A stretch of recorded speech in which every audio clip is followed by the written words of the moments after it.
Every year ends with stories that stay with us for the wrong reasons. Behind headlines and short news clips are final moments that were confusing, sudden, and hard to understand. In this video, we look at 5 real cases from 2025 where people faced their last moments in disturbing ways. These are not rumors or fiction. These are real events, real people, and real endings that raise serious questions about safety, choices, and how fast everything can go wrong. It was August 22, 2025 in Charlotte, North Carolina. Iryna Zarutska, a 23-year-old Ukrainian refugee, had just finished her shift at Zapetti's Pizzeria in the Lower South End area. She was wearing khaki pants, a dark shirt, and her long blonde hair was tucked under her work hat. Before leaving, she sent a message to her boyfriend saying she would be home soon. At 9:46 p.m., she boarded the Lynx Blue Line train at Scalybark Station, heading back to her apartment like she had done many times before. This time, she would never arrive. Iryna was born on May 22, 2002 in Kyiv, Ukraine. She studied at Synergy College and earned a diploma in art and restoration at 18 years old. She loved sculpting and designing clothes, often giving her work to family and friends. She was quiet, kind, and happiest at home with people she trusted. Her mother often joked that Iryna's ability to sleep for long hours was an artist's gift. In February 2022, her life changed overnight when Russia invaded Ukraine. The family lived in the Solomiansky district of Kyiv, which was heavily attacked during the Battle of Kyiv. They spent months living in a small bomb shelter, listening to explosions and not knowing if they would survive. In August 2022, Iryna, her mother, sister, and younger brother left Ukraine and moved to Huntersville, North Carolina to live with relatives. Her father had to stay behind due to martial law. Iryna did not speak much English when she arrived, but she worked hard to adapt. She took a job at an assisted living facility, where residents quickly grew attached to her. She also babysat, walked dogs, and took English classes at a community college. She dreamed of becoming a veterinary assistant because she loved animals. She saved enough money to buy her first car and planned to get her driver's license in September 2025. By May 2025, Iryna and her boyfriend moved into an apartment in Charlotte's Noda neighborhood. At the pizzeria, she was promoted to line cook. Her boss later said she was not just an employee, but a friend. More than 100 residents from the assisted living facility attended her funeral, with buses arranged so they could say goodbye. That night on the train, surveillance video showed Iryna sitting alone and looking at her phone. Behind her sat a 34-year-old man named DeCarlos Brown Jr., wearing a red sweatshirt. He had been riding the train for hours, acting erratically. Earlier, transit security passed by him, but he did not have a ticket and was not questioned. 4 minutes after Iryna sat down, Brown suddenly attacked her from behind with a pocket knife. She suffered severe injuries and collapsed within moments. Other passengers tried to help, but she became unresponsive and was pronounced deceased at the scene. After the train stopped at East-West Boulevard Station, Brown exited and was arrested. No motive was immediately given. Investigators later revealed Brown had been arrested 14 times since 2007 and had served prison time for violent offenses. After his release, he was diagnosed with schizophrenia, but stopped taking medication. His family repeatedly tried to get him help, but their efforts failed. Just months earlier, he had been charged with misusing emergency services and released without bond. Following his arrest, Brown was ordered to undergo a 60-day psychological evaluation. In September 2025, he was indicted in state and federal court for a fatal act on public transportation. The case sparked outrage nationwide and drew attention from Ukraine, where President Volodymyr Zelensky publicly honored Iryna. Her death led to major political debate and new laws in North Carolina. House Bill 307, known as Iryna's Law, was passed and signed on October 3, 2025. It tightened release conditions for violent cases and required stronger mental health evaluations. The law took effect on December 1, 2025. Iryna was laid to rest in the United States. Her father watched the funeral through a video call from Ukraine. Vigils, murals, music tributes, and even a newly named butterfly honored her memory. Iryna escaped the war to build a peaceful life. She worked, studied, planned, and hoped. That life ended on a train, leaving behind a story that many still struggle to understand. It was December 23, 2025, in the small village of Casais, near Tomar, in central Portugal. Alfie Hallett, a 13-year-old British boy, was living with his mother, Rachel Reeves, hoping for a fresh start. Alfie was known locally as a talented basketball player. At home, he was gentle, often singing and dancing. Just 4 days earlier, he played a game for his team, Sport Club Operario Chem Soldos. His coaches later said he played unusually well, as if it were his final game. On December 23rd, Alfie's life came to a sudden and violent end. Alfie was born in Brighton, England, to Rachel Reeves and Mark Hallett, and grew up in Bognor Regis, West Sussex. His parents separated when he was young. When Alfie was 4 years old, Rachel moved with him to Portugal while in a relationship with a Portuguese man. She did not tell Mark where they were going. For a time, Mark did not know where his son was. He later found them and went through the courts to regain contact. Alfie returned to England one Christmas to see his father's family. That was the last time his grandmother, Linda, saw him. In 2024, Mark Hallett died from sepsis after ongoing heart problems. In Portugal, Rachel became involved with Goncalo Carvalho, a 43-year-old shop worker. Unknown to many at first, Carvalho had a serious criminal past. At 19 years old, he had taken another man's life in a park using a bladed weapon, inflicting 35 wounds. He was convicted of aggravated homicide and sentenced to up to 25 years in prison, but was released after 14 years for good behavior. By the time he met Rachel, he had been free for about 10 years. The relationship was unstable. Neighbors often heard loud arguments. In 2022 and 2023, Alfie himself contacted the police to report that his mother was being harmed. Authorities were aware, and the family had been flagged. Local officials later confirmed there had been multiple violent incidents. Rachel and Carvalho separated in 2023, but he continued coming to the house. Neighbors saw them together days before the attack. Carvalho often slept in his car outside the home and showed controlling behavior. Locals feared something serious would happen. On the morning of December 23rd, Carvalho entered the house. He severely assaulted Rachel, causing serious facial injuries, then restrained her with plastic ties. Alfie was inside. Carvalho turned on him and used a bladed weapon. Alfie suffered multiple wounds. His grandmother later said she believed Alfie was trying to protect his mother. Despite her injuries, Rachel freed herself and ran to her neighbors, who called emergency services. When responders arrived, they smelled gas. Carvalho had created a gas leak and injured himself with the same weapon.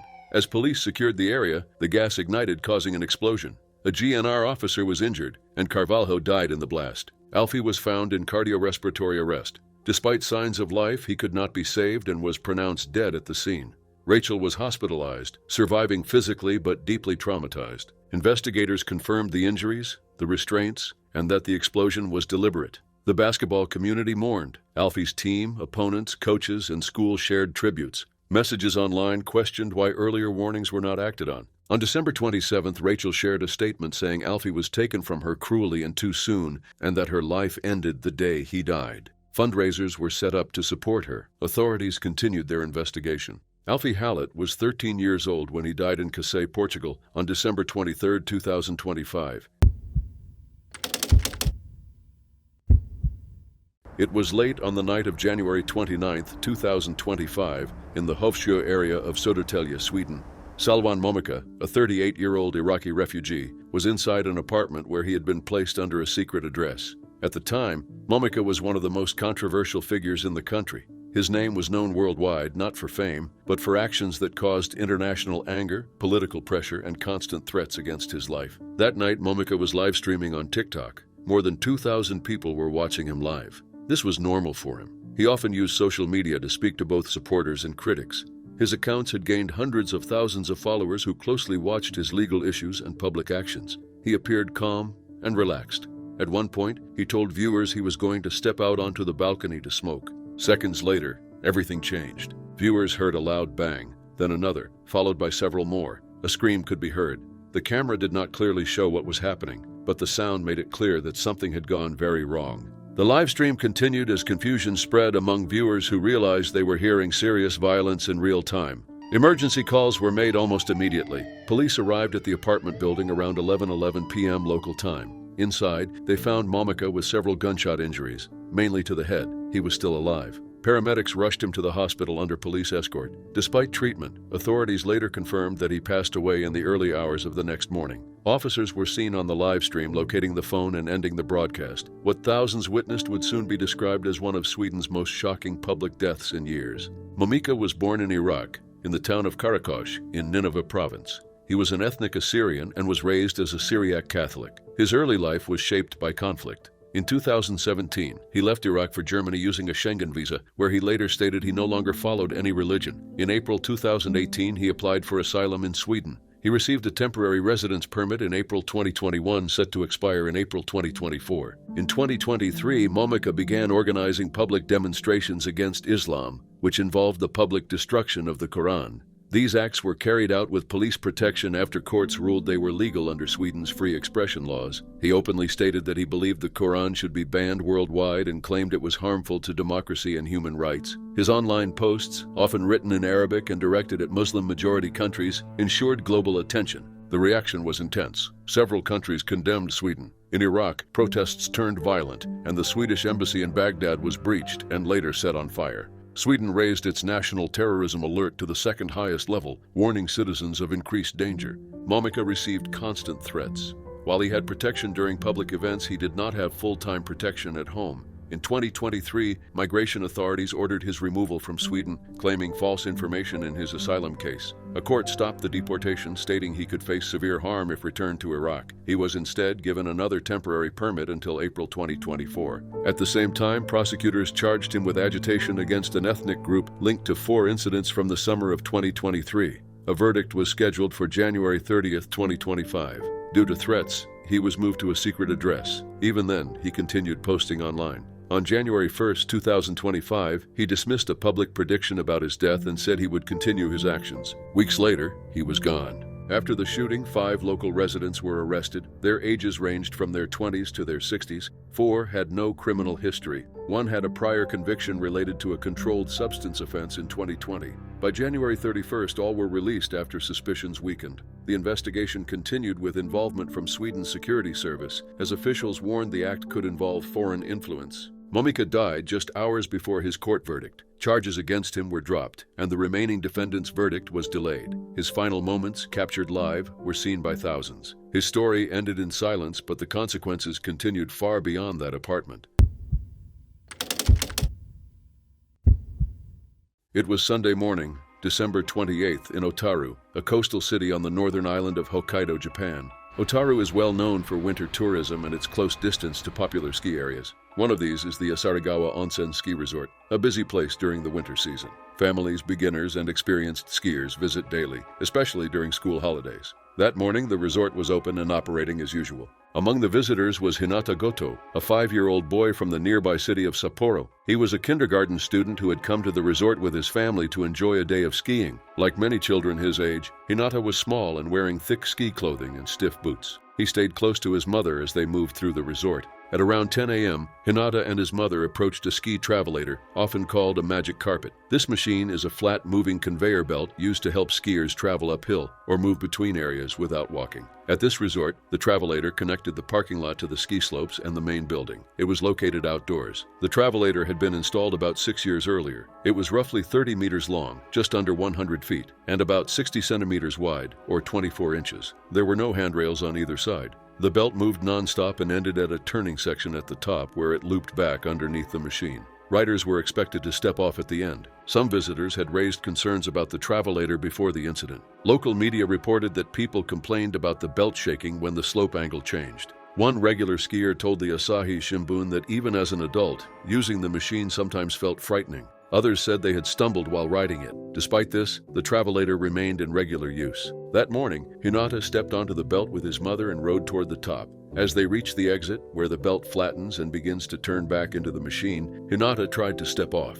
According to police and media reports, he lost his balance and fell near the end. During the fall, his right arm became caught in the turning mechanism. The moving belt pulled his arm inside. The travelator did not stop right away. It continued moving for several seconds while his arm remained trapped. The safety system designed to stop the belt when an object becomes stuck did not activate. Reports later confirmed the system had worked during a routine check earlier that morning. Hinata's mother saw everything happen. She rushed to the emergency stop button at the end of the travelator and pressed it. Only then did the machine stop. However, Hinata was still trapped, with his arm tightly stuck inside the mechanism. Emergency services were called at around 10:12 a.m.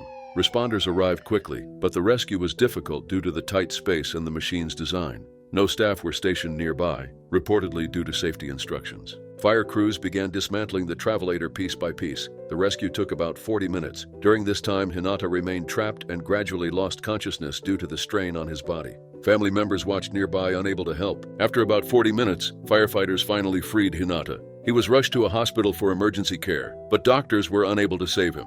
Hinata Goto was 5 years old. The incident shocked witnesses and drew national attention. Hokkaido police investigated possible professional negligence in the travelator's design, inspection, or maintenance after its safety system failed despite earlier checks. The resort's general manager, Kensuke Tamagawa, said daily safety inspections were conducted and confirmed no staff were present at the time. The resort apologized publicly and stated it was cooperating with investigators while reviewing its safety measures. The investigation into Hinata Goto's death is still ongoing. It was the morning of September 10th, 2025 in Orem, Utah. Utah Valley University was preparing for a large outdoor debate event on campus. The scheduled speaker was Charlie Kirk, a 31-year-old American political activist. He was the co-founder and leader of Turning Point USA, a conservative youth group and a close ally of U.S. President Donald Trump. Kirk was also a well-known figure within the MAGA movement. The event was part of Turning Point USA's American Comeback Tour, a national speaking series that began earlier that year. The stop at Utah Valley University was set to open the tour's fall schedule. Kirk had spoken at the same campus before in 2019, alongside commentator Candace Owens. In the days leading up to the event, a petition circulated asking the university to cancel Kirk's appearance. School officials declined, pointing to free speech rules and campus policy. The event remained approved and moved forward. Security planning was limited. According to later statements from Kirk's own security director, several weaknesses were present.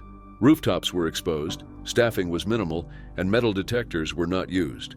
Although tickets were required, checks were loose. Only 6 police officers were assigned, along with Kirk's private security team. By late morning, crowds gathered near the Losey Center. Around 3,000 people eventually attended. At 8:29 a.m., a man later identified as the suspect arrived on campus in a gray Dodge Challenger. Security cameras tracked his movements, and investigators later noted he changed clothes several times. Around 11:50 a.m., he was seen crossing a grassy area into a parking lot north of campus. He wore a black shirt with an American flag, a dark baseball cap, and large sunglasses. At 11:53 a.m., he stopped at a stairway, used his phone, then entered a pedestrian tunnel. FBI images later showed him inside a nearby parking garage. The event began at noon under a large tent. At 12:09 p.m., Kirk walked on stage and threw hats into the crowd. At 12:11 p.m., he began speaking. At 12:02 p.m., the suspect was recorded walking on the north side of the Losey Center, later identified as the location of the shot. An affidavit stated he entered the building, climbed stairs to a public walkway, crossed a railing, and climbed onto the roof. He moved across it, then lowered himself flat onto his stomach. By 12:22 p.m., investigators believe he was positioned about 430 feet, or 130 meters from the stage. At that moment, Kirk was seated under the tent, speaking with a student named Hunter Kozak about mass violence in the United States. After a brief exchange, at 12:23 p.m., a single shot rang out. The bullet struck Kirk in the neck. Witnesses reported a severe injury and visible blood. Kirk immediately went limp. Panic spread as people ran and dropped to the ground. Within seconds, Kirk was carried to a nearby SUV. He was rushed to Timpanogos Regional Hospital. Despite treatment, he later passed away. President Trump announced his death publicly at 2:40 p.m. The suspect fled across the roof, dropped to the ground, and ran into a wooded area. Investigators later found palm prints, smudges, a Converse shoe impression, and a bolt-action Mauser-style hunting rifle hidden nearby. The rifle was chambered in .30-06, and several casings were recovered, some with engraved phrases tied to internet culture, music, and video games. Police were alerted at 12:26 p.m.